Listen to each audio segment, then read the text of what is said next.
Joe Frazier and Muhammad Ali were two very different men, both in the way that they fought and in the way that they lived. But these two champions would come to define each other's place in history, each man bringing out the best in the other inside the ring and the worst outside of it. They would face off for the first time in 1971 in what came to be known as the fight of the century. When the match was first scheduled, both men's unorthodox techniques made it anyone's guess what would happen in the ring. Ali used complex footwork to circle his opponents from the outside, catching them with whipping jabs before dashing in to throw lightning-fast combinations. In contrast, Frazier would drive directly at his opponents.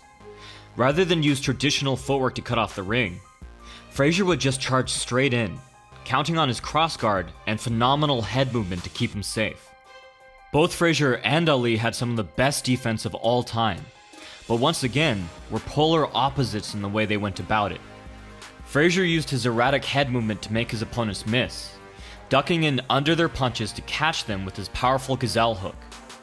In contrast, Ali would lean far back, making his opponents chase him and overreach so that he could land a perfectly placed counterpunch. Frazier took his power from the ground, exploding off of his deep crouch. Ali got his power from his opponents, tricking them into stepping into his punches for him. Both men were similar in that they wore their opponents down over time. Frazier with constant wrestling and body shots, and Ali with lightning-fast jabs that cut and swelled his opponent's eyes and took the air out of their lungs. But this match was more than just a clash of styles. Several elements combined to make this fight transcend boxing in the eyes of the public. Ali had recently come off of a 3-year suspension, having lost his license for refusing to be drafted into the Vietnam War, a war he did not agree with. As a result, Ali had been stripped of his title. But after 3 years of trying, he'd regained his boxing license, and the world witnessed the rare occurrence of two undefeated heavyweight champions, both with legitimate claims to the title, squaring off in the ring. At the time of the fight, Ali was waiting for the Supreme Court to rule on his case, and he knew that at any moment he could lose his appeal and spend 5 years in prison. Frazier was one of the few boxers who refused to call Ali by his chosen name, and had been among the first to condemn Ali's decision not to be drafted into the war. As a result, Ali was relentless in his attacks on Frazier, framing himself as a proud fighter against oppression, and framing Frazier, in most ways unfairly, as the antithesis of everything he stood for. When Frazier and Ali stepped into the ring, to many they were not mere men, but champions of their causes, ready to perform trial by combat for their respective sides. Feeling betrayed and cast as the villain, Frazier came to deeply hate Muhammad Ali. In his locker room before the fight, Frazier prayed and asked God to help him kill Ali, as he was not a righteous man. The time came, and the men stepped into the ring. To give a small idea of the epic proportions this fight had grown to, Archie Moore was to announce the fight. Frank Sinatra, unable to get tickets, had agreed to take pictures for the newspapers. In Ireland, the mass riots that had crippled the nation came to a halt, as the men cleared the streets so as not to miss this fight. And in the ring, the two fighters squared off, Ali yelling threats, Frazier staring back with fire in his eyes, before finally uttering, "I'm gonna kill you." The bell rang. Ali had promised this would be an easy fight, no competition. And in the first 3 rounds, Ali seemed to deliver on his promise. His plan for the fight was not to dance, but to keep Frazier in the center of the ring and punish him with grounded, hard punches. When Frazier got close enough to land, Ali would move laterally, or tie Frazier up and turn him, regaining the center of the ring. For this plan to work, Ali needed to be able to consistently catch Frazier, a man with one of the best defenses in the history of the heavyweight division. But astonishingly, it seemed he could. Ali was the first opponent that Frazier had faced with the talent to read his erratic rhythm, the reflexes to spot small openings, and the speed to take advantage of them. During each round, the two men fought with their words as well as their fists, hurling insults at each other between exchanges. While the crowd roared every time Frazier landed with his left, they were few and far between. And Frazier had not done any real damage to the ex-champ as he walked back to his corner at the end of the third. But Frazier had been establishing and improving certain techniques over the last 3 rounds that should have greatly concerned Ali. First, Frazier had been sneaking in tight, hard shots to the body each time Ali tied him up. Frazier was no stranger to grappling, and had learned through years of trial and error that it was often best to go with the movements of the opponent. And so, rather than struggle against a bigger man like a novice, Frazier would pull his arm back when Ali tried to stifle his blows, throwing around his guard. He would also catch Ali just as he tried to disengage, taking advantage of the small, brief openings provided. The punches were few and far between, but it was a start. And although Ali had done the impossible and gotten inside Frazier's rhythm, Frazier had been learning Ali's timing as well, and mapping out the holes in his defense. While Frazier had a hard time countering Ali's right, he had found that he could weave outside Ali's lead hook to connect with near impunity. The position and angle of this punch is something far more likely to be thrown by a crafty southpaw, and it repeatedly caught Ali by surprise. This had awarded Frazier the ability to drive Ali to the ropes, although he hadn't, as of yet, done any meaningful damage.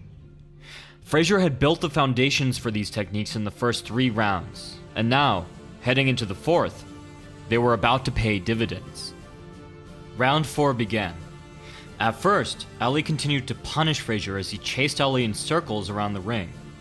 But then, deep into the round, Frazier landed the first of his hooks to truly shake Ali. Driven back to the ropes, Ali tried to clinch, but Frazier broke through, targeting Ali's body and smashing tight, hard shots into his ribs and hips. Ali came back, landing hard, but then he took another tremendous hook as the round came to an end. Frazier had now established his lead hook, proving to Ali that this would be no easy fight. Round 5 would bring out the best in both fighters. Ali came out circling, with Frazier deftly evading his punches and pressing forward.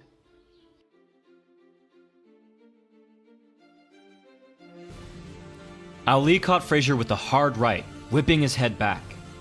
This punch would have put many of Ali's former competitors to sleep, much as any one of the terrifying hooks Frazier landed on Ali would have put his opponents to sleep. Frazier kept coming, but Ali had stopped throwing the wide hook that had kept getting him into trouble, and had started to effectively forearm block and deflect Frazier's best weapon. When Ali landed another solid 1-2, Frazier had had enough. Frazier lowered his hands and taunted Ali, daring him to hit him. Ali would later describe this round in depth. "My jabs bounced off his head, but he keeps coming. Why is he so confident? I can feel it. So confident that near the end of the 5th he drops both hands, jeers at me, dares me. I take the dare." Frazier taunted and laughed at Ali as he missed, just as Ali had done to so many great boxers in the past. But Frazier was not the only one with nerves of steel. Ali kept throwing until he found his target. He landed a barrage of sharp rights to Frazier's temple, but Frazier didn't seem to care. By the end of the round, Ali had gained a newfound respect for Joe Frazier. Round 5 had been dramatic, but fairly even. Round 6 would not be. Ali had confidently predicted that Frazier would fall in the 6th, but this was one of the few predictions in Ali's career that he would get entirely wrong. Frazier was well aware of Ali's prediction, and so, true to his nickname, Frazier came out smoking. He pinned Ali against the ropes, stabbing a hard shot into Ali's side to get him to lower his guard, before slamming a powerful lead hook into his chin. Ali would later say that he felt paralyzed after that punch. As the crowd cheered Frazier on, Ali was not trying to land a knockout. He was trying to survive. But he knew if he could just hold on a little longer, make it through the round, he could recover and get his second wind. Ali managed a few solid combinations, but spent most of the round against the ropes trying to regain his energy, Frazier destroying his ribs and hips. Targeting the hips was a common tactic of Joe Frazier, who realized at some point in his career that damaging an opponent's hips greatly diminishes their movement, in the same way targeting an opponent's legs does in MMA. In fact, many of Frazier's former rivals were reminded of him each time they took a step, for days after the fight. And Ali would later say that his hips felt like they'd been beaten with a baseball bat. Mercifully, the bell finally rang. Back in his corner, it was Frazier's turn to be impressed, asking his trainer, "What's holding this guy up?" Ali regained his senses in the 7th, again managing to catch Frazier as he came in.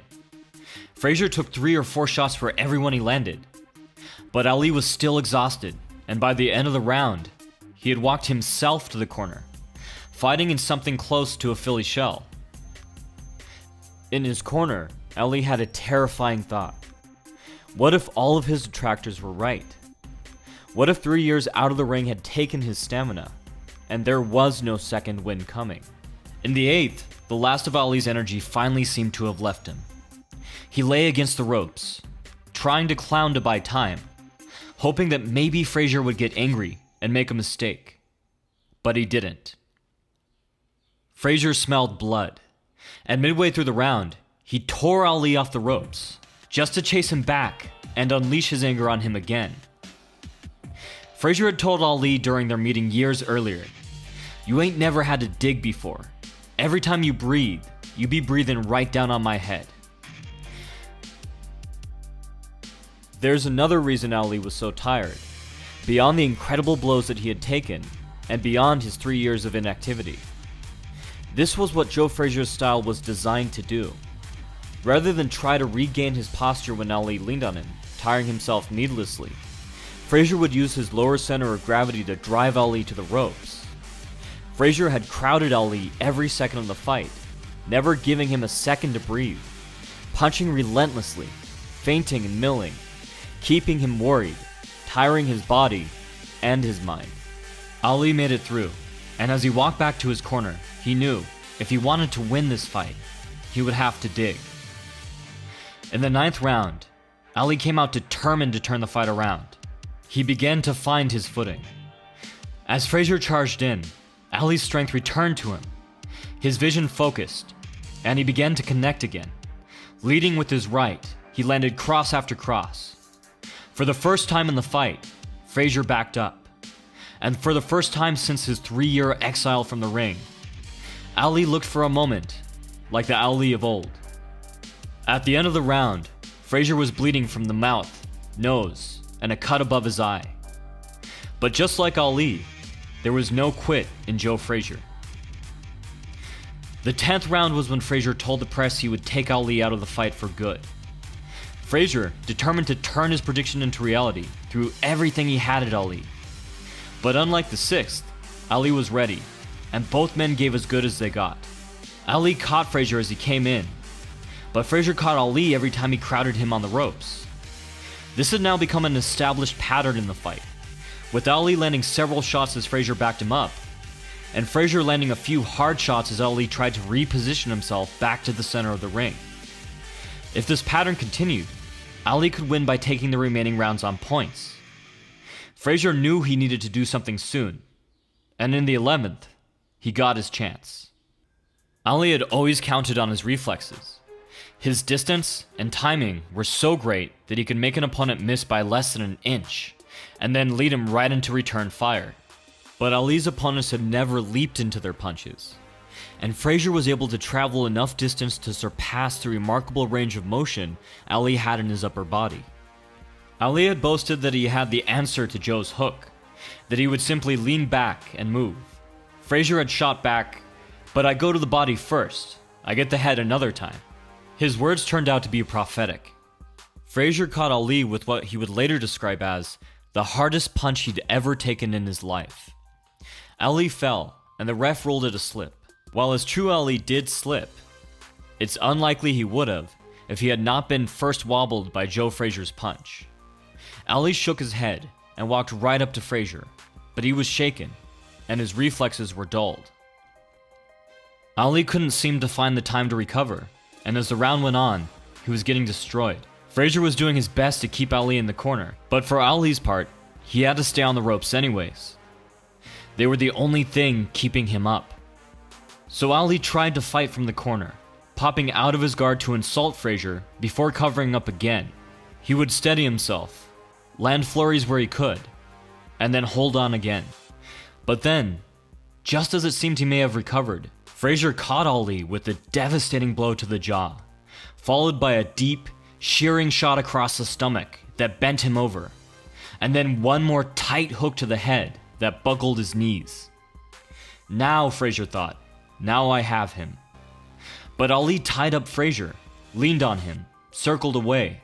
Fighting entirely on instinct, Ali flicked out 2 light jabs, moved with another hook, tried to tie up Frazier again. Frazier landed through Ali's guard, and Ali made a funny face at him. In probably the most Muhammad Ali moment of the fight, Ali clowned his rival during the biggest fight in the history of the world, as he was seconds away from getting knocked out. And then, Ali kept fighting, looking like he was moving through quicksand, taking another thunderous hook to the jaw that whipped his head around. But still, he was on his feet. Still, he was fighting. Frazier threw himself across the ring, missing Ali by an inch, crashing into him so hard that he spun him around. Ali staggered back dramatically, and Frazier hesitated. It seemed there was a method to Ali's madness. Ali had clowned Frazier so much before that Frazier now thought Ali had recovered and was faking being hurt entirely, which was exactly what Ali wanted him to think. If Frazier had taken the opportunity, the fight may well have ended here. But he did hesitate, and Ali clinched, countered, clowned some more, and then the bell rang. As Ali wobbled to his corner, the physician went to make sure he was still okay to fight, and his corner tried every trick in the book to revive him. There were 4 rounds left, more than enough time to finish the job, thought Frazier. Frazier hit Ali with everything he had in the 12th, but Ali was showing the world something that he had never needed to show them before. That Ali didn't just have great defense. He had a great jaw for when that defense failed.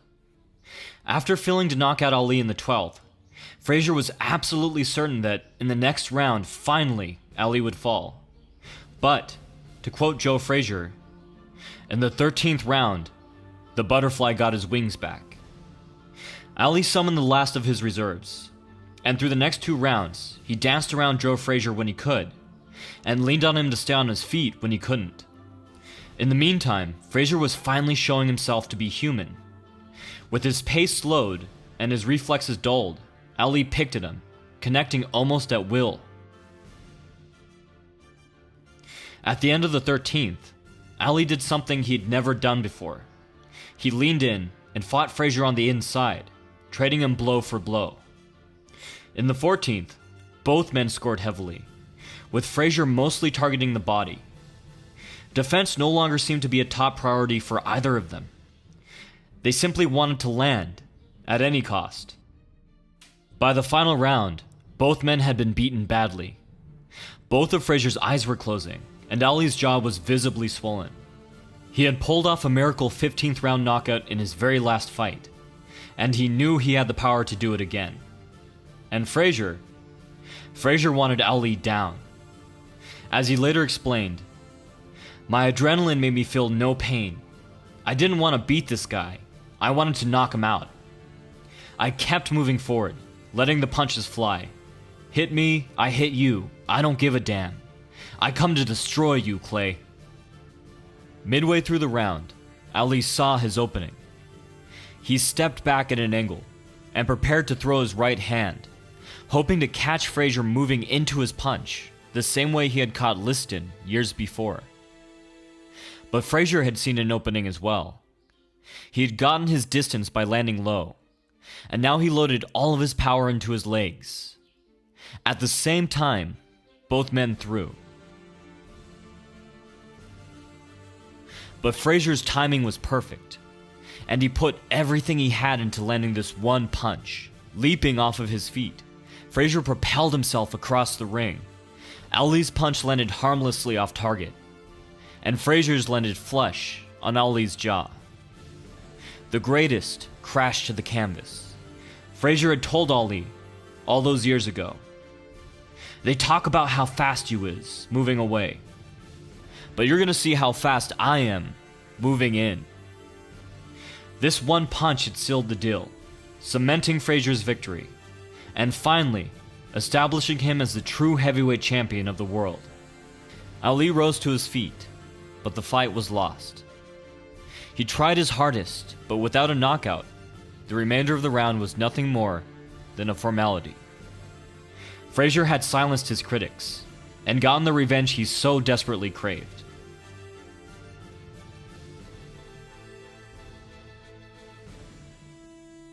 After his 3-year journey to regain his license, fight for his cause, and get his title back, Ali had lost everything.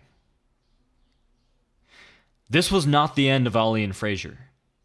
The two would meet 2 more times, and their rivalry would not diminish, but grow to epic proportions. But for now, Ali would need to fight his way back to another chance at becoming champion. In his way stood Ken Norton. And Frazier would continue his domination at heavyweight, heading on a collision course with a powerful young boxer by the name of George Foreman. Thanks for listening. Stay tuned for more technique and fight breakdowns. You can check out my podcast, Striking Thoughts, where I go into everything from martial arts philosophy, the history of combat sports, and upcoming fights. If you want to learn how to generate power like your favorite fighters, you can check out my book, Power of the Pros, or pre-order my book, Footwork Wins Fights, out next month. All of this is linked in the description and the comments below. From The Modern Martial Artist, this has been David Christian, wishing you happy training.